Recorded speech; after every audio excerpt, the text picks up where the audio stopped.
বিশ্বাস করেন, ওয়াল্লাহি আল্লাহর কসম করে বলছি, বিশ্বাস করেন, আপনার ইন্তেকারের পরে 40 দিন সময় লাগবে না এদের আপনাকে ভুলে যেতে। ওয়াল্লাহি আল্লাহর কসম করে বলছি, এই মানুষগুলোর কেউই আপনার প্রকৃত অর্থে আপন নন। আপনার অবস্থানকে তারা ভালোবাসে, আপনাকে তারা ভালোবাসে না।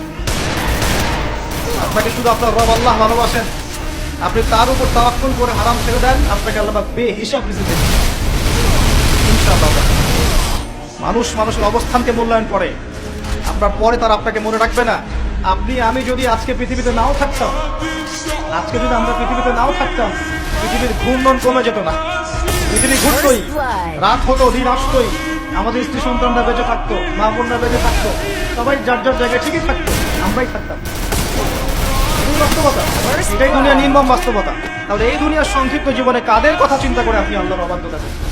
কাদের কথা চিন্তা করেন?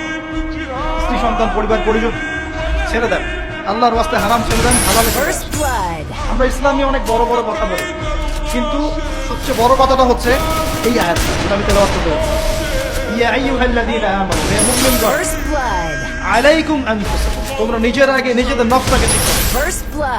নিজেরা ভালো হও, পরের দিকে আঙ্গুল পরে উঠাও। নিজেরা ঠিক হও, নিজে আগে জ্ঞান অর্জন করি, নিজে আগে আমল করি, নিজে আগে হালাল খাই, নিজে পরিবার ঠিক করি, নিজে আমি দিন ইসলামের জন্য ছোট্ট পরিসরে কিছু করার চেষ্টা করি, অন্যের ভুলের দিকে আঙ্গুল পরে উঠাই।